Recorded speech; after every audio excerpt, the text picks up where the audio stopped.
All right, welcome back, Trinity teens, as we continue looking at John chapter 6 in our series. And the overall thought being in this first half of the chapter, the all-sufficient power of Jesus.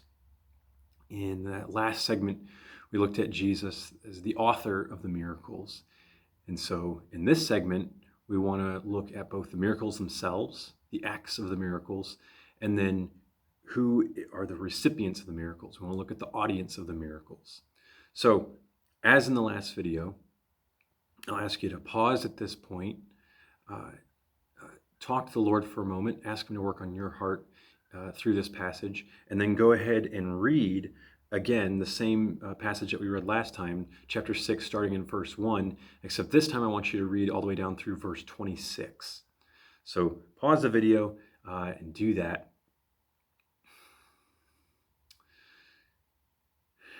As we continue, I want to look at the miracles themselves, the acts of the miracles. And again, this is in the beginning of chapter 6. There's a lot going on here because there is the massive meal that Jesus prepares, and then there is the case of the storm. And there's actually several miracles that go along with Jesus walking on the water and coming to his disciples. So there's a lot of things going on here, but as we look at the acts of the miracles, let's go ahead and let's look at verse 9. Now let's back up to verse 8. It says, one of his disciples, Andrew, Simon Peter's brother, said unto him, there's a lad here, which hath 5 barley loaves and 2 small fishes. But what are they among so many? Jesus said, make the men sit down. Now there was much grass in the place, so the men sat down in number about 5,000. That's just the men. Jesus took the loaves, and when he had given thanks, he distributed to the disciples, and the disciples to them that were set down, and likewise of the fishes, as much as they would. The first thing I want you to notice here is that in regards to the feeding of the 5,000, is that Jesus creates here. He creates from almost nothing. Now, it's a little different than creation, where God created everything ex nihilo, from nothing. There was nothing, and then there was the world. But almost similarly here, Jesus takes something that's so small, so tiny, in everyone's eyes it's nothing. And he uses that to provide for everyone. If you cross-reference to Mark chapter 6, it says that Jesus, so here it says Jesus took the loaves, and when he had given thanks, he distributed to the disciples. Mark chapter 6 says that he broke, or he tore the loaves. So you have to try and put yourself in the instance there, and sitting down and seeing Jesus from however far away he is amongst this massive crowd of people, and food is just coming and coming and coming. And you don't know where the food is coming from, except it's originating with Jesus. It's originating with this teacher who all these people are following. And, there's no stores nearby. There's no way that the disciples could be quick delivering him some more bread so that he can. It's an absolute miracle where Jesus starts with the lunch of the small boy. And out of that, he duplicates and duplicates, and just the bread keeps on coming. You also have to think about how much time did that take? How long did it take for Jesus to keep distributing all this food? So that's not necessarily the point. That's just things to think about. But the thing I want us to key in on here is how much God provides. How much Jesus provides here. It says in verse 12, when they were filled, when everybody had eaten, he said to the disciples, gather up the fragments that remain, that nothing be lost. Therefore they gathered them together and filled 12 baskets with the fragments of the 5 barley loaves, which remained over and above unto them that had eaten. The point here being is that Not only does Jesus provide, but he provides over abundantly. He makes so much food that there's leftovers. And there's enough leftovers that each disciple with a basket is collecting leftovers. And so even think about this. The leftovers themselves far outweigh the original meal that was provided. 5 barley loaves and 2 little pieces of fish. The leftovers themselves, that 12 baskets full, that's anywhere from 20 to 50 times the amount of the original amount of food. Jesus provides over abundantly. In the next thought that I want us to think about here is I actually want us to move ahead to the instance of Jesus walking on the water. And so the disciples and the people have just seen Jesus provide in this way. And we'll talk about the people and disciples in a moment. But in this instance where Jesus' disciples get in the boat, in verse 17, it says, "And they entered into a ship and went over the sea toward Capernaum. And it was now dark, it's now in the evening, and Jesus was not come to them. And the sea arose by reason of a great wind that blew." The Sea of Galilee, it's very easy for storms just to crop up in the Sea of Galilee because of the layout of the landscape and the elevation. Storms can just pop up out of nowhere on the Sea of Galilee, or as John calls it here, the Sea of Tiberias. It says, "The sea arose by reason of a great wind that blew," verse 18,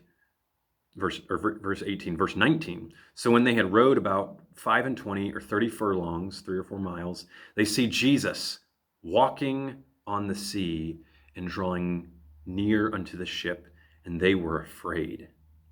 But he said unto them, It is I, be not afraid." Jesus displays here, in this instance, and in several different ways, he displays complete power over nature. Think about this. Jesus walking on the water, that is impossible. That's impossible for someone to do. Like we even use that, we use that term today, oh, that person, they just walk on water. And we use that in a way meaning, oh, they can do no wrong, or so it would seem. Kind of it's impossible. That person is, we treat them like they're too good to be true. And here's the case. This is Jesus doing this, and he's actually doing it. He's actually walking on the water. And if you cross-reference again to Mark chapter 6, the parallel passage, it gives our minds just a little bit more clarity on how Jesus is walking on the water. And I want you to think about this, that he's walking on the water effortlessly. There's no effort to it. Verse 48 of Mark says that he's walking so easily that he would have passed by them. So, my mind always wants to think of like a surfer on a surfboard, and they're following the waves, and they're at the in a way a surfer has to work with the waves and with the swells, right? Jesus doesn't have to do that. He's not affected by the waves around him. It'd be amazing to see what this actually looked like. But the storms, they don't even bother him there. It's like the storm isn't even there. And that's how the disciples see Jesus walking towards them. Now, when he comes to the boat, and if you look in Matthew chapter 14 and also Mark chapter 6, it's great to fill in the lines here. John only gives us kind of the bare bones of this miracle here. He doesn't go into all the detail that the other Gospels do. Jesus said unto them, "It is I, be not afraid." Verse 21, that stills their fears. "And they willingly received him into the ship, and immediately the ship was at the land whither they went." So not only that physical impossibility that Jesus displays, but then there's this constant and this instant command over the water. If you look, Mark chapter 6, verse 51, it says that when Jesus gets in the boat, the storm stops. Jesus does that. He stops the storm. How can you imagine? I mean, the disciples, where their minds are at. They see Jesus. That's unnatural. He's coming towards them. He's not affected by the storm. So of course there's fear in their hearts, because this is not a natural thing to be seeing. But when they recognize it's Jesus, that stills their fears. And then even more so, there's the waves and probably the rain and the thunder and the lightning and everything that has to go into a storm. And Jesus gets into the boat and it stops. And the water gets calm. And unnaturally so. The storm instantly ceases. John gives another element here. Again, he doesn't talk about Peter getting out of the boat and coming to walk to Jesus. But John gives another element here in verse 21. It says, as soon as Jesus gets in the boat, it says, and immediately the ship was at the land whither they went. So you have to remember here, this is not just this is not a natural thing. The disciples have been rowing for hours. It's somewhere between 3 a.m. and 6 a.m. They've been going for several miles, and Matthew tells us that they're in the middle of the Sea of Galilee. They're blown way off course, so bad is the storm. So they're in the middle of the Sea of Galilee. And when Jesus gets in the boat, all of a sudden, they're instantly at the shore near Capernaum. So, we want to just think about walking on the water, Jesus walking on the water, but there's multiple miracles and multiple displays of Jesus' power over the world, over nature, in this little instance.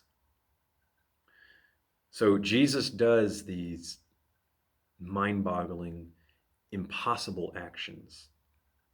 And this is where I wanted us to stop and ask that question before. And maybe again, you want to pause and you want to ask yourself and come up with an answer of, why is Jesus performing these miracles? Why does he feed all these people in this way? Why does he then choose to let the disciples go out on their own and then choose to come walk to them in the middle of the storm?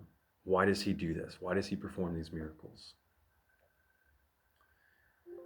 Like anything we've talked about, and we've said this in weeks past in regards to Jesus' miracles in youth group, that Jesus does miracles so that people are directed to him. And so that's where that leads us to the audience of the miracles. Who's the recipients here? Well, obviously there's two sets of people to look at. There is, in a positive light, there's the disciples, and then in the negative light, there is the crowd of people. And that's where we'll read a little bit farther into verse 26. So let's go over all these verses again, talking about the disciples. And here's what I want us to know about the disciples, is that they have faith that constantly needs to be strengthened. They have faith that constantly needs to be strengthened. Remember, as we talked about before, when Jesus first brings up the fact that he's going to feed these people, he poses this question to Philip, and Philip latches onto it. In verse 5, Jesus says to Philip, where are we going to buy bread that these may eat? So Jesus brings up the topic of where will we buy food? And Philip latches onto that. Again, Jesus was doing this to test Philip. And Philip answered, verse 7, 200 pennyworth or denarii of bread is not sufficient for them, that everyone may take a little. So a denarii being a day's wage. And he says 200, so you could think about maybe 8 months worth of wages. In any context that you put that in, that's a lot of money. Almost, over a half a year's worth of wages. That's a lot of money.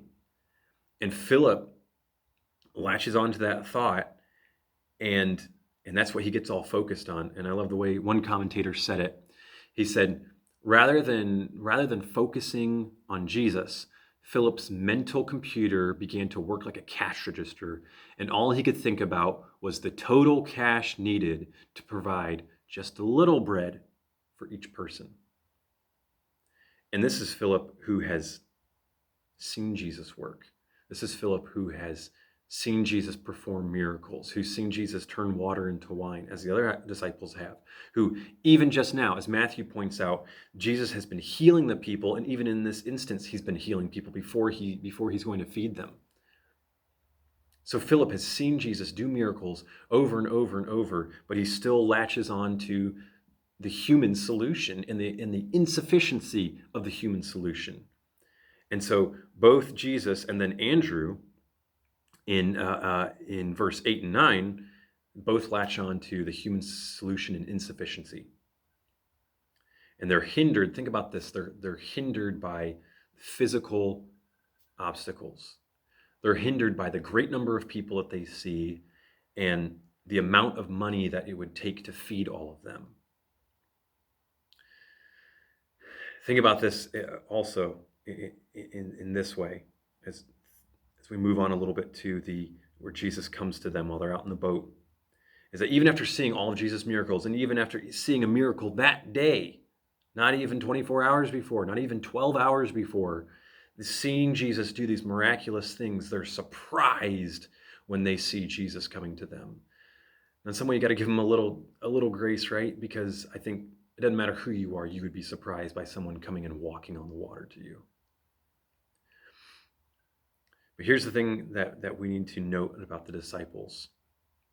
And this actually, I'm going to turn to Matthew chapter 14. Turn there with me in the parallel passage, Matthew chapter 14, because that gives us a clue as to how the disciples finally respond. So Matthew chapter 14, and I have to find it here. So verse 32, Matthew chapter 14, verse 32, it says, "And when they were come into the ship, the wind ceased." In verse 33, "Then they that were in the ship, or the boat, came and worshipped him, saying, Of a truth, thou art the Son of God." So the disciples' faith is built by Jesus' miracles. It says back in John chapter 6, verse 21, it says, "And they willingly received him into the ship." Their hearts were set at ease when they realized that it was Jesus and that he was coming to them. They call Jesus the Son of God. But then let's look at the crowds a little bit, and this is the negative aspect. Why are the crowds following Jesus? Think about that question for a moment. Why are the crowds following Jesus? John, the disciple, he makes that very, very clear why the people are following Jesus. He tells right at the beginning, chapter 6, in verse 2, it says, "And a great multitude followed him because they saw his miracles which he did on them that were diseased." So the overarching point in this chapter of why the people are following Jesus is they're following Jesus because of what Jesus can do for them.